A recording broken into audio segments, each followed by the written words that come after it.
নমস্কার বন্ধুরা, আজ আমি বানাবো বেগুন আলু দিয়ে ইলিশ মাছের ঝোল।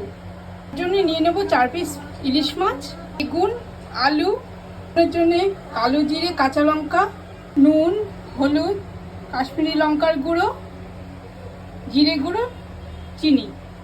প্রথমে নুন হলুদ দিয়ে মাছটাকে মাখিয়ে নেব।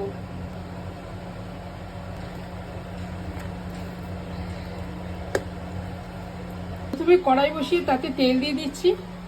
হয়ে গেছে, মাছটা দিয়ে দেবো। হয়ে গেছে, উল্টে দেবো। মাছটা ভাজা হয়ে গেছে, আমি নামিয়ে নেবো। তুলে নিচ্ছি, তেলে বেগুনগুলো ভেজে নিচ্ছি।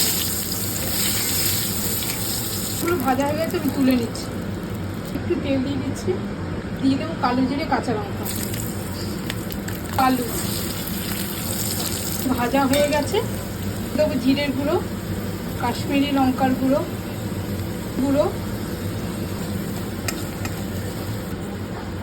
অল্প চিনি, গরম জল, ঢাকা দিয়ে দেবো আলুটা সেদ্ধ হওয়া পর্যন্ত। এগুলো দিয়ে দেবো, মাছগুলো দিয়ে দেবো। মাছগুলো দিয়ে দিয়েছি, এবার একটু ঢাকা দিয়ে দেবো। ঢাকা দিয়ে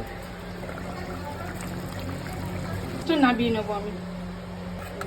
ইলিশ মাছ বেগুন দিয়ে ঝোল আমার হয়ে গেছে। এবার গরম গরম সার্ভ করবো। নমস্কার।